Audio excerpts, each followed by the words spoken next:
हम in charge police चौकी आवरा विलास कोतवाल जी से रिक्वेस्ट करेंगे कि वो कंक्लूडिंग स्पीच।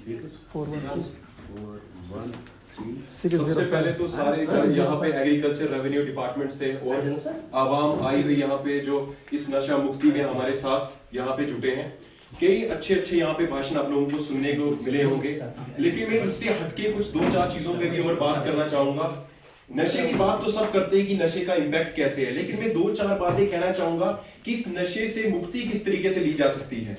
अब अगर नशा तो हमें पता है, नशे के इम्पैक्ट भी पता है, नशे से क्या होता है क्या नहीं होता है, थोड़ा सा मैं उस पर बात करूंगा, फिर मैं ज्यादा मेरा ध्यान रहेगा कि नशे से हम कैसे मुक्ति पा सकते हैं। सबसे पहले जैसे हमने देखा आवाम में कई लोग इस तरीके का कहते हैं कि नशा बंद कर देना चाहिए। इस पे मैं आपको एक बड़ी अच्छी बात कहना चाहूंगा। आपने एक इंग्लिश में प्रोवर्ब सुना होगा, necessity is the mother of invention. इसका मतलब क्या है कि जरूरत ही आविष्कार की, जो जरूरत है वही आविष्कार की मां है। कहने का मतलब क्या है इसमें कि अगर तुम लोगों की जरूरत होगी तो आविष्कार होगा, अगर तुम लोग उसकी जरूरत नहीं दिखाओगे तो उस चीज का आविष्कार नहीं होगा। मैं थोड़ा इसको बदलाव में आपको समझाऊंगा। जैसे हम कहते हैं कि नशा बंद कर दो, बनाना बंद कर दो। अरे नशा बन इसलिए रहा है क्योंकि हम उसकी डिमांड कर रहे हैं। जो नेसेसिटी है, वो जो जरूरत है, वो बनाने वाले से ज्यादा बड़ी चीज है जो हमारी जरूरत है। आप देखो मार्केट में, अगर आप आज मार्केट में दुकान में चले जाओ और आप सबको पूछ लो कि हमें फलाने टाइप की मैगी चाहिए, हमें यही पसंद आती है, ठीक है, कोई नूडल्स या कोई भी एक डिश कर दो, 3-4 दिन आप जब उस दुकान पे लगातार जाओगे तो चौथे दिन वो दुकानदार वही चीज लाके आपके लिए बेचेगा। ऐसा होता है कि नहीं होता? क्या ऐसी कोई चीज दुकान पे बेच सकता है जो आपकी जरूरत की नहीं है? जिस तरह से मैं आपको ये कहूंगा कि हम कोई भी चीज ऐसी बेच नहीं सकते हैं जिसकी जरूरत नहीं है, उसी तरीके से नशा भी कभी आगे आ ही नहीं सकता अगर हम उसकी जरूरत नहीं दिखाएंगे। तो ये चीज आपको समझनी बहुत ज्यादा जरूरी है। और आपको मैं बीइंग अ पुलिस ऑफिसर में आपको एक चीज से और रूबरू कराना चाहूंगा कि नशा एक अपने आप में क्राइम तो है, लेकिन नशा एक क्राइम नहीं है। नशा एक ऐसी चीज है जो कई क्राइम्स को अंजाम देता है, कई क्राइम को अपने से पैदा करता है। जिस तरीके से जब एक बच्चा नशे में होता है तो नशे की सबसे ज्यादा जरूरत है उसको पैसे की और अकेलेपन की, क्योंकि नशा मां बाप के साथ तो करेगा नहीं। और जब उसे पैसे की जरूरत है तो पैसे के पीछे ही तो दुनिया के सारे क्राइम है। आज मारपीट, आज लड़ाइयां, आज घर वालों के साथ मारपीट के मसले हमारे सामने आते हैं, और आपस में लड़ाइयां, चोरी चकारी, इन सब का जो सबसे बड़ा कारण आज भारत में बना है वो है नशा। तो नशा आप नशे को अगर नशे की नजरों से देखोगे तो ये आपको एक क्राइम दिखेगा, लेकिन आप नहीं देखोगे उस नशे की जरूरत के पीछे एक इंसान 100 तरह के क्राइम को अंजाम दे रहा है, जो कि हम हर दिन अपनी चौकी में देखते हैं। तो इस चीज को समझना जरूरी है कि नशा कोई छोटी बात नहीं है। मैं बड़े बुजुर्ग जो यहाँ पर आए हैं, सरपंच जी हैं या रेवेन्यू से हैं, एग्रीकल्चर डिपार्टमेंट से हैं, हम स्कूल में इवन हर जगह हमें ये समझाना चाहिए उनको कि नशा एक बीमारी नहीं है। नशा एक ऐसी बीमारी है जो 1000 बीमारियों को अपने से पैदा करती है। और इसके अलावा एक बात और मैं यहाँ पे कहना चाहूंगा कि जिस तरीके से नशा बढ़ता जा रहा है, जैसे हमारे एक ना, ये भी एक बड़ा फेमस कोट है कि किसी भी देश को अगर तुमने बर्बाद करना है बिना युद्ध के तो उसके यूथ को टारगेट करो, उसके जवान को टारगेट करो, क्योंकि आज का जवान ही भारत का भविष्य है। अगर आप उस जवान को खराब कर दोगे, भारत का मतलब उस देश का भविष्य वैसे ही खराब है।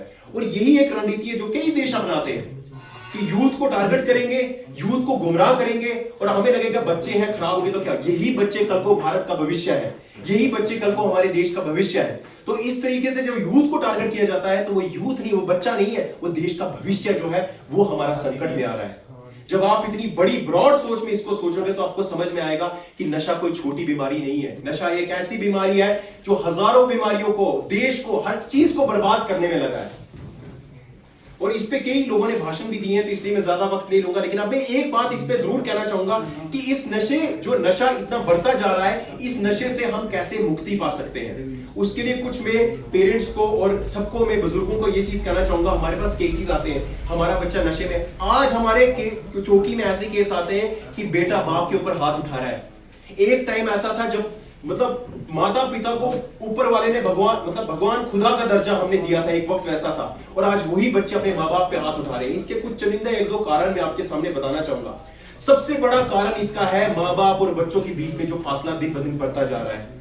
बच्चे क्या कर रहे हैं, प्राइवेट रूम, आजकल जो लोग बड़े बड़े घर बनाते हैं, बड़े बड़े घरों में क्या करते हैं, प्राइवेट रूम दिए बच्चों को, अलग रूम दिए, खुद अलग रहते हैं। उससे क्या है, वार्तालाप में आपस में हमें इतना तक हमने देखा हुआ है कि पिता एक कमरे में है, बेटा दूसरे कमरे में, तो फोन करके उसको खाने के लिए बुलाया जाता है।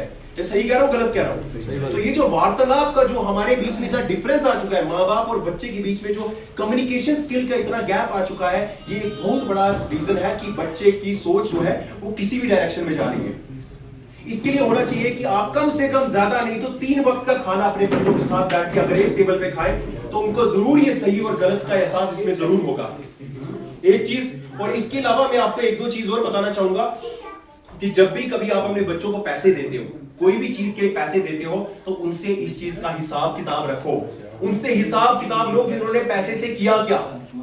ये बहुत बड़ी बात है। अगर आप उससे हिसाब किताब देने लगोगे तो वो 100 बार सोचेगा कि मैं उस पैसे को कहां खर्चूंगा, और अगर आप हिसाब किताब नहीं रखोगे तो उसके दिमाग में ये सोच भी नहीं आएगी कि वो पैसा मैंने लगाया तो लगाया कहां। इसलिए आपको होना चाहिए बच्चे को पैसे दिए तो उसका हिसाब किताब पूरा रखो। दूसरी बात, हिसाब किताब तो बच्चे के साथ रखो। और एक और बात मैं आपको कहना चाहूंगा कि अगर आपको बच्चे के अंदर कोई भी चेंजेस नजर आती है, कोई भी उसमें वर्तमान में कोई भी ऐसी डिफरेंस, कोई भी आपको उसके व्यवहार में चिड़चिड़ापन या कुछ शांत रहना या कोई भी इस तरीके की अगर आपको व्यवहार में तब्दीली नजर आती है, तो आपका ये हक है और आपका ये फर्ज भी है कि आप सबसे पहले उस चीज को पकड़ो कि बच्चे में मेरे बदलाव आ रहा है तो क्यों आ रहा है, क्योंकि ये छोटी शुरुआत है एक बहुत बड़ी बीमारी की। जितना ये 2-3 चीजें हैं जो मैंने आपको बहुत अच्छे से समझाई हैं। बच्चों के साथ बैठो, ज्यादा नहीं 3 वक्त का खाना उनके साथ खाओ। ये अपने आप में मैं जानता हूं आप लोग यहां बैठे हो, आप अपने आप से ये सवाल पूछो, क्या 3 वक्त का खाना हम अपने बच्चे के साथ बैठ के खाते हैं? आपको जवाब अपने आप से मिल जाएगा। जब आप अपने बच्चों को वक्त नहीं दे सकते हो तो बच्चा, एक जो नौजवान है जो जवानी में है, जिसके दिमाग में 100 ख्याल है, जवानी में बच्चा दुनिया जीतने की बातें करता है, वहीं वो अगर खराब साइड जाए तो उसका वहां भी कोई अंत नहीं है। तो कम्युनिकेशन को जितना हो सके उतना स्ट्रांग करें और बच्चे की हरकतों में नोट रखें। अगर उसको पैसे दिए तो वो पैसा कहां जा रहा है, वो पैसा किसको कहां गया, उससे हिसाब किताब लें। उसके अलावा अगर बच्चा आपका कहीं, मान लो अगर बच्चे में कोई आपको व्यवहार में उसके चेंजेस आ रही हैं, उसका बर्ताव बदल रहा है, उस पर भी नजर रखो कि वो बर्ताव बदल रहा है तो क्यों बदल रहा है। क्योंकि देखो इंसानियत की जो इंसानियत है ना, इंसानियत की जो इंसान जो हम कहते हैं इंसानियत, ह्यूमैनिटी की जो हम बात करते हैं, humanity start with your doorstep. आपके घर से इंसानियत की बुनियाद जो है वो आपके घर से शुरुआत होती है। आप आके पुलिस को बोलो, पुलिस तो हमेशा आपके साथ है, लेकिन मेरे पास कई ऐसे केसेस आते हैं, वो कहते हैं मेरे बच्चे को जनाब आप जरा अपने पास रखो, काउंसलिंग करो, उसको लॉकअप में डाल दो। बट ये उस चीज का सोल्यूशन नहीं है। हम एक के बच्चे को अगर लॉकअप में रखेंगे तो हमने लॉकअप में अगर आप ही के बच्चे अगर वैसे ही रखने, तो इस चीज से ये चीज उस चीज का कोई सोल्यूशन नहीं है। तो जो इंसानियत की बुनियाद है वो आप लोगों के घर से शुरू होती है, आपके घर के आदर्श से शुरुआत होती है, आपके घर के संस्कारों से शुरुआत होती है।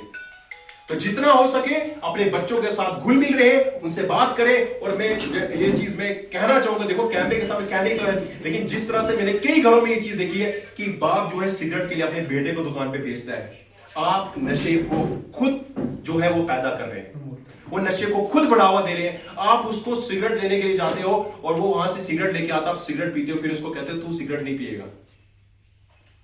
इस चीज का कोई मतलब, वो बच्चा क्या है। जैसे एक बड़ी खूबसूरत बात की जनाब ने किसी एक ने की कि जब आप, शायद इधर से इन्होंने कही थी, जब आप उसको सिगरेट के लिए 1 बार 2 बार 3 बार 4 बार भेजोगे, उसके सबकॉन्शियस में ये चीज बैठ जाएगी कि रोज में सिगरेट ला रहा हूं, ऐसा है क्या यार। देखो डर किस बात का, डर है पैसे का, डर है खरीदने का, डर है पीने का।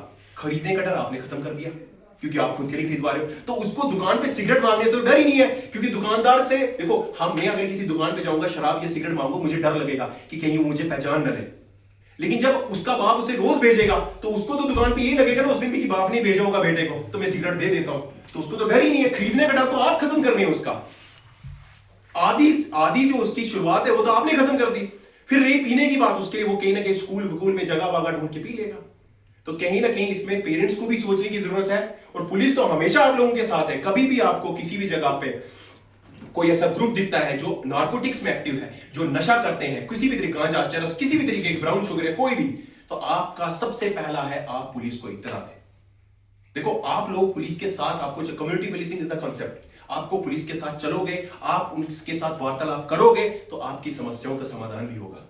आपको लगता है कोई ऐसी जगह है, कोई ऐसा हॉटस्पॉट है जहां पे नशा बिकता है, जहां नशा ज्यादा चल रहा है, आप पुलिस को बोलो हम लोग इसीलिए बैठे, हम लोग आप ही के लिए तो है। तो यही मैं कहना चाहूंगा कि नशे से क्या हो रहा है, नशा क्यों हो रहा है, उससे ज्यादा जरूरत है हमें जानने की कि नशे से बचना कैसे है। उन घरों में जिनमें इसकी शुरुआत नहीं है, वो शुरुआत होने से कैसे रोकना है। Prevention are always better than cure. इलाज करने से अच्छा है उस बीमारी को होने ही ना दो। उसी के लिए मेरे कुछ शब्द थे, तो मैं आशा करूंगा कि अगली बार जब कभी मैं यहां पर आऊं तो आप लोगों का भी एक पॉजिटिव के चेंज दिखे आप लोगों के। मगर इन दिमाग में 10 में से कोई एक बात भी होगी तो जरूर अपने घर पे इसका पालन करें। तो शुक्रिया करना चाहूंगा इस तरह के आप जो जितना हो सके और भी लोगों को यहाँ पे जमकट्ठा कीजिए। इससे क्या होगा, ज्यादा लोगों के दिमाग चलते फिरते एक बात, कोई एक बात भी मेरी आपके दिमाग में बैठ जाएगी तो वो भी बहुत परिवर्तन लाने के लिए। इसी के साथ मैं शुक्रिया करना चाहूंगा जिन्होंने ये ऑर्गेनाइज करवाया। ऑर्गेनाइजिंग टीम का मैं बहुत शुक्रिया करना चाहूंगा। हमारा हमेशा सपोर्ट रहेगा, इस तरीके के अवेयरनेस प्रोग्राम कराते रहे सोसाइटी में। और इससे क्या है कि हर इंसान और जितना हो सके और भी बच्चों को भी अपने यहाँ पे लाया करें, सो दैट उनको भी कोई एक बात अगर सबकॉन्शियस में बैठ जाए तो शायद कोई परिवर्तन यहाँ से शुरू हो। ठीक है, शुक्रिया।